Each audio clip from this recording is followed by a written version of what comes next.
ஸ்ரீ குருபியோ நமக. அனைவருக்கும் நமஸ்காரம். இன்று சோமவாரத்தில் வில்வாஷ்டகம் பாராயணம் செய்வது உயர் பலனை தரும். இதை சொல்வதாலும் சொல்லி அந்த வில்வம் வைத்து அர்ச்சிப்பதாலும் கோடிக்கணக்கான பிறவிகளில் செய்த பாபங்கள் அழிக்கப்படுகின்றன. இந்த மந்திரத்தை கேட்பதாலேயே 7 பிறவிகளில் செய்த பாபங்கள் நீங்குமாம். மற்ற பிறவிகளிலும் செய்த பாபங்கள் இதை பாராயணம் செய்வதால் அழிக்கப்படுகின்றன. அன்றன்று செய்த பாபங்கள் இரவிலும் பகலிலும் அன்றன்று செய்த பாபங்கள் இதை தரிசிப்பதாலேயே அழியும். இதை மனதால் நினைப்பதாலேயே நொடிப்பொழுதிலும் செய்த பாபங்கள் அப்போது உடன் செய்த பாபங்களும் அழிந்து விடுமாம். இதன் உடன் வைத்திருப்பதாலேயே உடல் ஆரோக்கியமாக இருக்கும், பயம் முற்றிலும் அழியும் அப்படின்னு சொல்லப்பட்டிருக்கு இதோட பலஸ்ருதியில. நாம ஸ்தோத்திரத்தை பார்க்கலாம். பில்வ அஷ்டோத்திர சதநாம ஸ்தோத்திரம். ஸ்ரீ கணேஷாய நமஹ. அத பில்வ அஷ்டோத்திர சதநாம ஸ்தோத்திரம். त्रिदलं त्रिगुणाकारं त्रिनेत्रं च त्रियायुधं त्रिजन्म पापसंहारम् एकबिल्वं शिवार्पणम् त्रिशाकैः बिल्वपत्रैश्च अच्छिद्रैः कोमलैः शुभैः तव पूजां करिष्यामि एकबिल्वं शिवार्पणम् सर्वत्रैलोक्यकर्तारं सर्वत्रैलोक्यपालनं सर्वत्रैलोक्यहर्तारम् एकबिल्वं शिवार्पणम् नागादिराजवलयं नागहारेण भूषितं नागकुण्डलसंयुक्तम् एकबिल्वं शिवार्पणम् अक्षमालाधरं रुद्रं पार्वती प्रियवल्लभम् चन्द्रशेखरमीशानम् एकबिल्वं शिवार्पणम् त्रिलोचनं दशभुजं दुर्गादेहार्धधारिणम् विभूद्यभ्यर्चितं देवम् एकबिल्वं शिवार्पणम्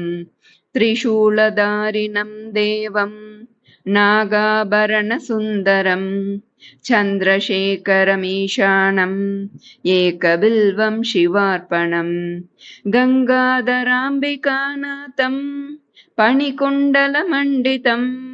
कालकालं गिरीशं च एकबिल्वं शिवार्पणम् शुद्धस्फटिकसङ्काशं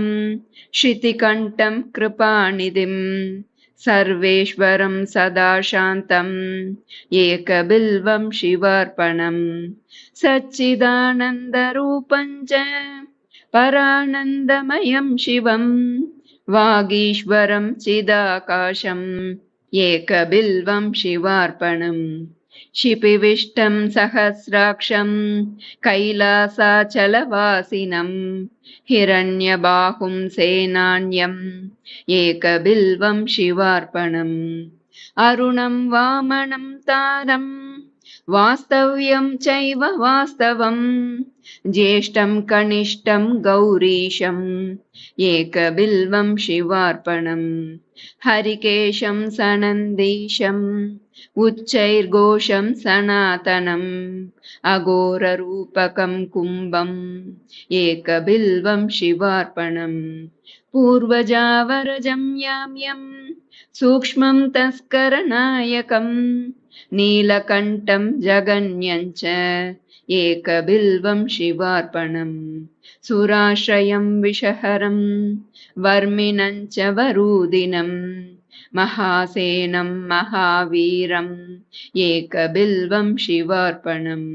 कुमारं कुशलं कूप्यं वदान्यं च महारथम् तौर्यं च देव्यं च एकबिल्वं शिवार्पणम् दशकर्णं ललाटाक्षं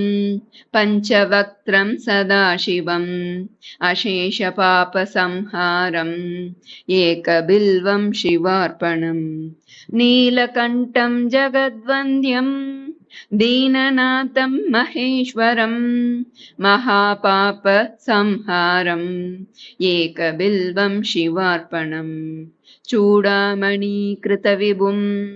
वलयीकृतवासुकिं कैलासवासिनं भीमम् एकबिल्वं शिवार्पणम् कर्पूरकुन्दधवलं नरकार्णवतारकं करुणामृतसिन्धुं च एकबिल्वं शिवार्पणम् महादेवं महात्मानं भुजङ्गादिपकङ्कणं महापापहरं देवम् एकबिल्वं शिवार्पणम् भूतेशं कण्डपरशुं वामदेवं पिनाकिनं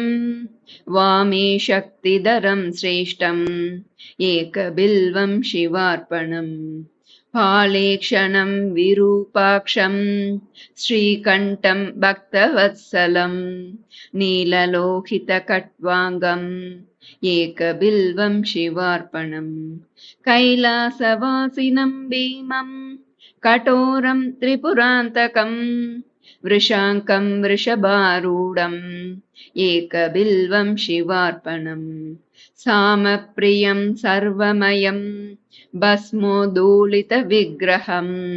मृत्युञ्जयं लोकनाथम्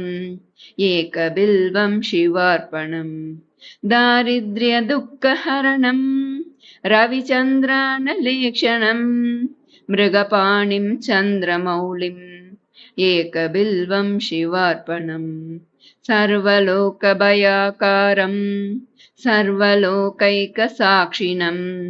निर्मलं निर्गुणाकारम् एकबिल्वं शिवार्पणम् सर्वतत्त्वात्मकं साम्बं सर्वतत्त्वविदूरकं सर्वतत्त्वस्वरूपं च एकबिल्वं शिवार्पणम् सर्वलोकगुरुं स्थाणुं सर्वलोकवरप्रदं सर्वलोकैकनेत्रं च एकबिल्वं शिवार्पणम् मन्मथोद्धरणं शैवं भवभर्गं परात्मकं कमलाप्रियपूज्यं च एकबिल्वं शिवार्पणम् तेजोमयं महाभीमम् उमेशं भस्मलेपनं भवरोगविनाशं च एकबिल्वं शिवार्पणम् स्वर्गापवर्गफलदं रघुनाथवरप्रदं नगराजसुताकान्तम् एकबिल्वं शिवार्पणम् मञ्जीरपादयुगलं शुभलक्षणलक्षितं फणिराजविराजं च एकबिल्वं शिवार्पणम् निरामयं निराधारं निस्सङ्गं निष्प्रपञ्चकं तेजोरूपं महारौद्रम् एकबिल्वं शिवार्पणम् सर्वलोकैकपितरं सर्वलोकैकमातरं सर्वलोकैकनाथं च एकबिल्वं शिवार्पणम् चित्राम्बरं निराभासं वृषभेश्वरवाहनं नीलग्रीवं चतुर्वक्त्रम् एकबिल्वं शिवार्पणम् रत्नकञ्चुकरत्नेशं रत्नकुण्डलमण्डितं नवरत्नकिरीटं च एकबिल्वं शिवार्पणम् दिव्यरत्नाङ्गुलीस्वर्णं कण्ठाभरणभूषितं नानारत्नमणिमयम् एकबिल्वं शिवार्पणम् रत्नाङ्गुलीयविलसत् करशाकानकप्रभं भक्तमानसगेहं च एकबिल्वं शिवार्पणम् वामाङ्गभागविलसत् अम्बिकावीक्षणप्रियं पुण्डरीकनिभाक्षं च एकबिल्वं शिवार्पणम् सम्पूर्णकामदं सौख्यं भक्तेष्टफलकारणं सौभाग्यदं हितकरम् एकबिल्वं शिवार्पणम् नानाशास्त्रगुणोपेतं स्फुरन्मङ्गलविग्रहं विद्याविभेदरहितम् एकबिल्वं शिवार्पणम् अप्रमेयगुणाधारं वेदकृद्रूपविग्रहं धर्माधर्मप्रवृत्तं च एकबिल्वं शिवार्पणम् गौरीविलाससदनं जीवजीवपितामहं कल्पान्तभैरवं शुभ्रम् एकबिल्वं शिवार्पणम् सुखदं सुखनाशं च दुःखदं दुःखनाशनं दुःखावतारं भद्रं च एकबिल्वं शिवार्पणम् सुखरूपं रूपनाशं सर्वधर्मफलप्रदम् अतीन्द्रियं महामायम् एकबिल्वं शिवार्पणम् सर्वपक्षिमृगाकारं सर्वपक्षिमृगाधिपं सर्वपक्षिमृगाधारम् एकबिल्वं शिवार्पणम् जीवाध्यक्षं जीववन्द्यं जीवजीवनरक्षकं जीवकृज्जीवहरणम् एकबिल्वं शिवार्पणम् विश्वात्मानं विश्ववन्द्यं वज्रात्मा वज्रहस्तकं वज्रेशं वज्रभूषं च एकबिल्वं शिवार्पणम् गणाधिपं गणाध्यक्षं प्रलयानलनाशकं जितेन्द्रियं वीरभद्रम् एकबिल्वं शिवार्पणम् त्रयम्बकं मृडं शूरम् अरिषड्वर्गनाशनं दिगम्बरं क्षोभनाशम् एकबिल्वं शिवार्पणम् कुन्देन्दुशङ्खधवलं भगनेत्रभिदुज्ज्वलं कालाग्निरुद्रं सर्वज्ञम् एकबिल्वं शिवार्पणम् कम्बुग्रीवं कम्बुकण्ठं धैर्यदं धैर्यवर्धकं शार्दूलचर्मवसनम् एकबिल्वं शिवार्पणम् जगदुत्पत्तिहेतुं च जगत्प्रलयकारणं पूर्णानन्दस्वरूपं च एकबिल्वं शिवार्पणम् सर्गकेशं महत्तेजं पुण्यश्रवणकीर्तनं ब्रह्माण्डनायकं तारम् एकबिल्वं शिवार्पणम् मन्दारमूलनिलयं मन्दारकुसुमप्रियं वृन्दारकप्रियतरम् एकबिल्वं शिवार्पणम् महेन्द्रियं महाबाहुं विश्वासपरिपूरकं सुलभासुलभं लभ्यम् एकबिल्वं शिवार्पणम् बीजाधारं बीजरूपं निर्बीजं बीजवृद्धिदं परेशं बीजनाशं च एकबिल्वं शिवार्पणम् युगाकारं युगाधीशं युगकृद्युगनाशनं परेशं बीजनाशं च एकबिल्वं शिवार्पणम् दूर्जटिं पिङ्गलजटं जटामण्डलमण्डितं कर्पूरगौरं गौरीशम् एकबिल्वं शिवार्पणम् सुरावासं जनावासं योगीशं योगिपुङ्गवं योगदं योगिनां सिंहम् एकबिल्वं शिवार्पणम् उत्तमानुत्तमं तत्त्वम् अन्धकासुरसूदनं भक्तकल्पद्रुमस्तोमम् एकबिल्वं शिवार्पणम् विचित्रमाल्यवसनं दिव्यचन्दनचर्चितं विष्णुब्रह्मादिवन्द्यं च एकबिल्वं शिवार्पणम् कुमारं पितरं देवं श्रितचन्द्रकलानिधिं ब्रह्मशत्रुं जगन्मित्रम् एकबिल्वं शिवार्पणम्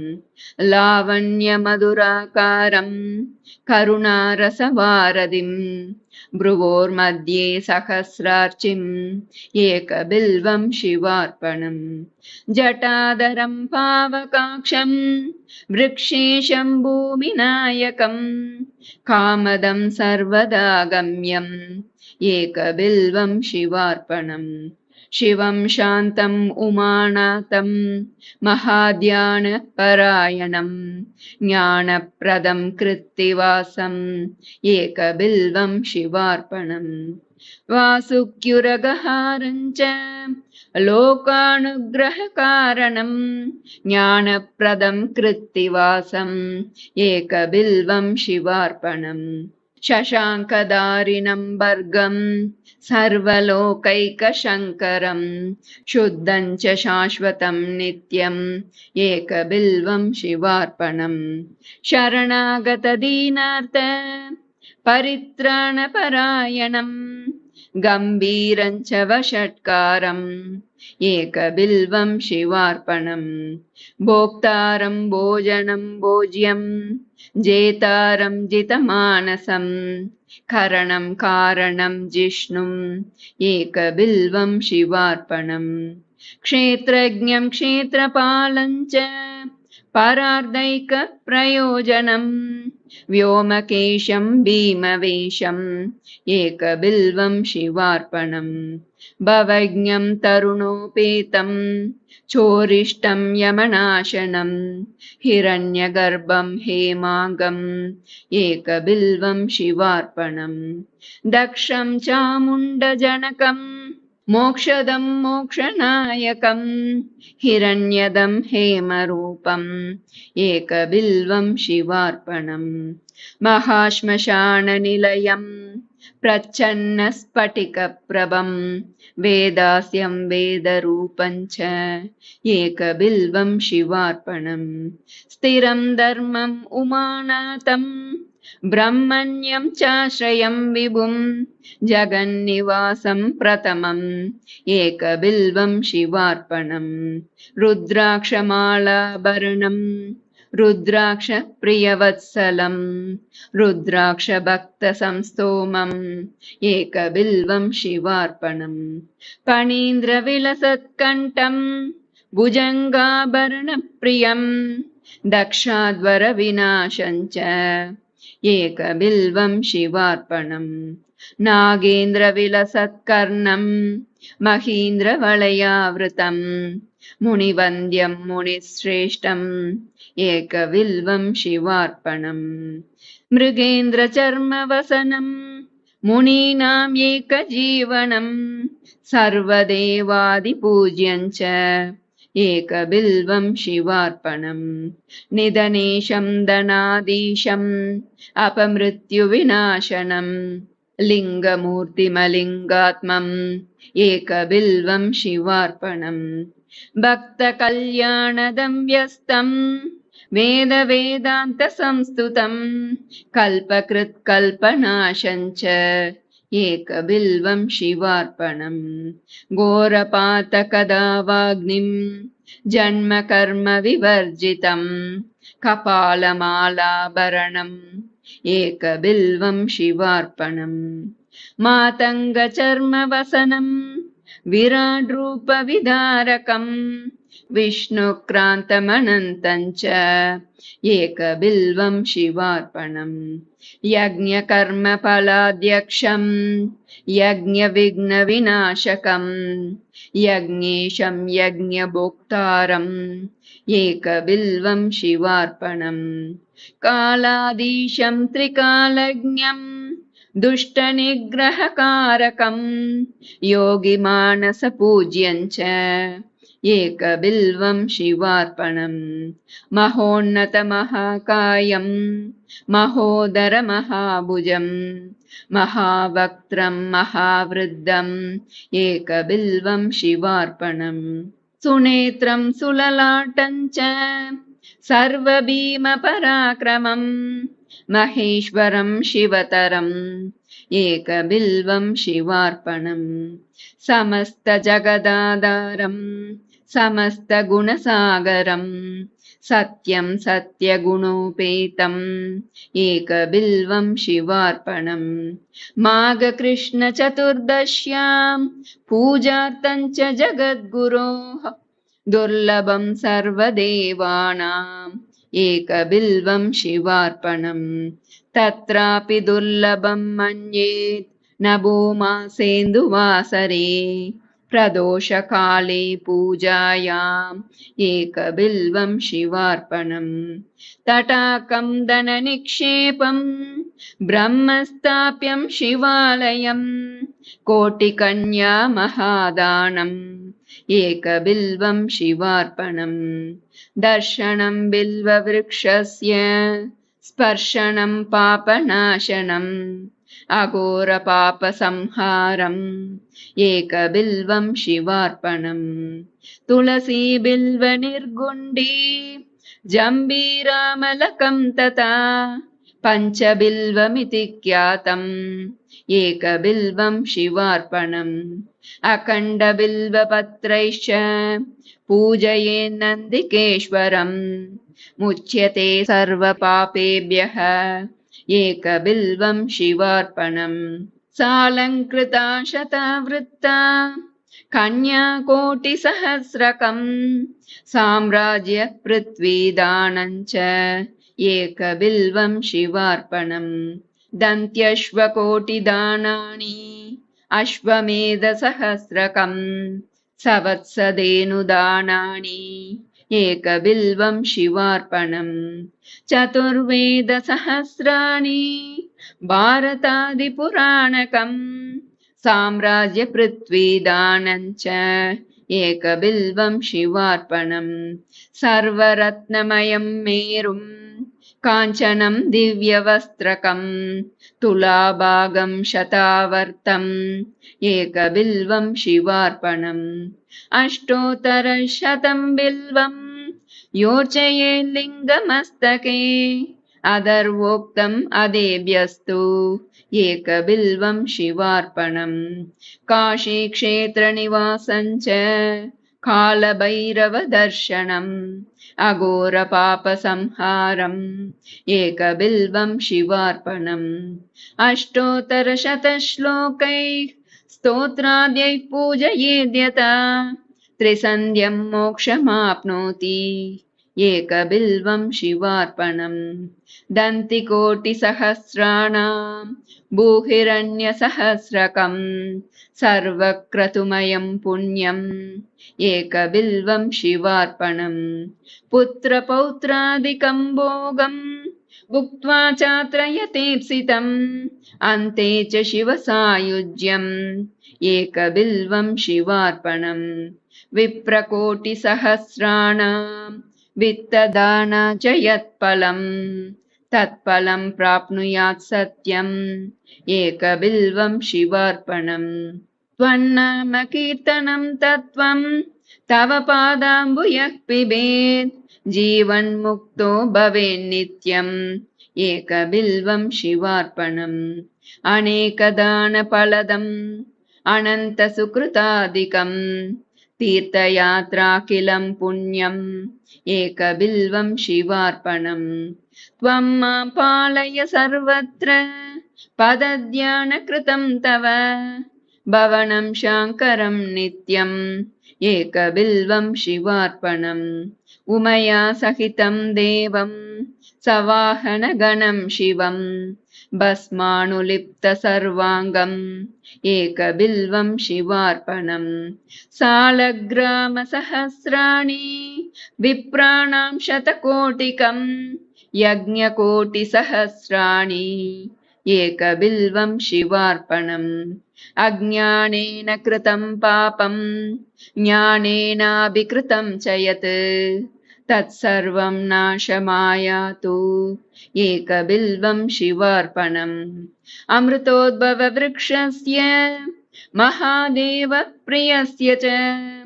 मुच्यन्ते कण्टकाघातात् कण्टकेभ्यो हि मानवाः एकैकबिल्वपत्रेण कोटियज्ञफलं भवेत् महादेवस्य पूजार्थम्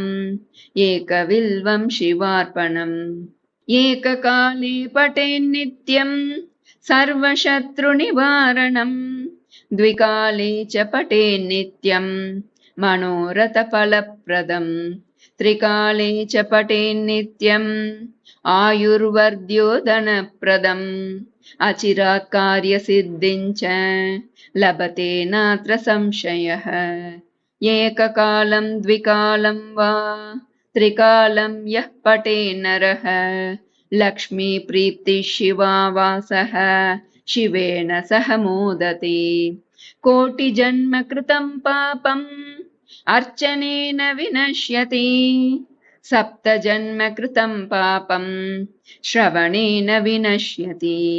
जन्मान्तरकृतं पापं पठनेन विनश्यति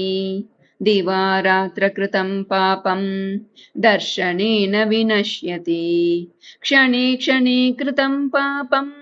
स्मरणेन विनश्यति पुस्तकं धारये देहि आरोग्यं भयनाशनम् पुस्तकं धारये देहि आरोग्यं भयनाशनम् इति श्रीबिल्वाष्टोत्तरशतनामस्तोत्रं सम्पूर्णं श्रीगुरुभ्यो नमः।